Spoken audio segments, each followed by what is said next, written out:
हर हर महादेव. तर नवरात्र येते, तर नवरात्रासाठी आपण नवमुखी रुद्राक्षाची थोडी माहिती देतोय. तर नवमुखी रुद्राक्ष हा दुर्गा देवीचा स्वरूप आहे. प्लॅनेटरी बेस्ड हा केतू प्लॅनेटसाठी आहे.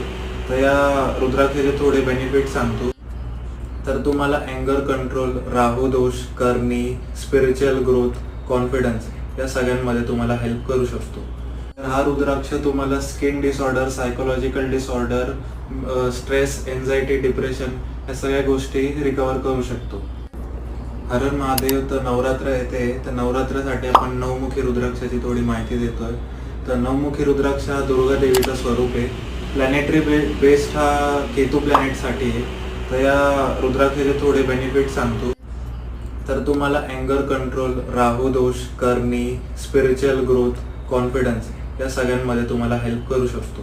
तर हा रुद्राक्ष तुम्हाला स्किन डिसऑर्डर, सायकोलॉजिकल डिसऑर्डर,